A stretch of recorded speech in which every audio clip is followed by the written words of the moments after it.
Très chers internautes d'Activision TV, bonjour et bienvenue dans l'Actu Week. Nouvelle grosse saisie de drogue à Dakar, l'AIBD théâtre d'un deal avorté. Plus de 5 kg de cocaïne ont été saisis à l'aéroport international de Blaise Diagne par la brigade de tourisme de la subdivision des douanes ce mercredi 27 novembre à 13 h. Selon la Libération, la drogue était dissimulée dans 2 objets d'art qui ont été convoyés depuis la Guinée-Bissau. Le colis a fait l'objet d'un envoi express via la compagnie Askai qui a atterri à 7h30 à l'AIBD. L'individu qui s'était présenté pour récupérer la marchandise et le directeur de la société en question sont en garde à vue. L'enquête suit son cours. Affaire des talibés enchaînés, le maître coranique et ses co-accusés n'ont pas été libérés. Cheikhouna Gueye et ses co-accusés arrêtés lundi dans l'affaire des talibés maltraités dans le Dara de Ndiagne n'ont pas bénéficié d'une liberté provisoire de la part du juge du tribunal de la grande instance de Louga. Pour rappel, le procureur a requis une peine de 2 ans dont 2 mois ferme de prison contre les mises en cause pour mise en danger de la vie d'autrui. Les populations et autres maîtres qui ont été venus pour soutenir Serigne Cheikhouna ont eu des échauffourées avec les forces de l'ordre avant de défoncer la porte du tribunal pour réclamer leur libération. Des blessés ont été notés. Foire internationale de Dakar, 28 novembre 1974, 28 novembre 2019, 45 ans d'existence.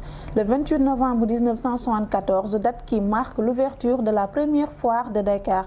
Un événement majeur qui, à jamais, marque le calendrier culturel et commercial de la capitale sénégalaise. Cette foire de Dakar est devenue au fil du temps le plus grand marché du Sénégal. Elle attire diverses nationalités et constitue des moments d'échange et de découverte importants. À sa première édition, la foire internationale s'est tenue entre le 28 novembre et le 15 décembre prochain. Poursuivons avec l'actualité hors de chez nous présidentielle en Guinée-Bissau. Le président sortant José Maria Bass arrive à la 4e position. Domingos Simões Pereira, le candidat du parti africain pour la Guinée et le Cap-Vert, est classé en tête du premier tour de l'élection présidentielle avec un score de 40,13%, suivi par le candidat du mouvement pour une alternative et la démocratie qui a obtenu 27,65% des suffrages bissau-guinéens. Selon les résultats publiés par la Commission nationale électorale, aucun candidat n'a obtenu la majorité absolue, d'où l'inéluctabilité d'un deuxième tour qui opposera Domingos Simões Pereira à Umaro Sissoko Embaló. Terminons avec la page sportive. Ballon d'or, la triste raison pour laquelle Sadio Mané pourrait rater le trophée. L'international Sadio Mané a sans doute fait une très grande saison et mérite le ballon d'or selon certains.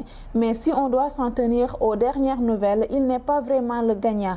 Il pourrait pu le remporter, mais malheureusement, ce ne serait pas le cas le lundi à Paris. Puisque selon les informations balancées par la presse espagnole et française, le trophée, c'est Lionel Messi qui serait le gagnant. C'était tout pour votre numéro d'Actu Week. Merci de l'avoir suivi et excellente suite de programmes sur Activision TV.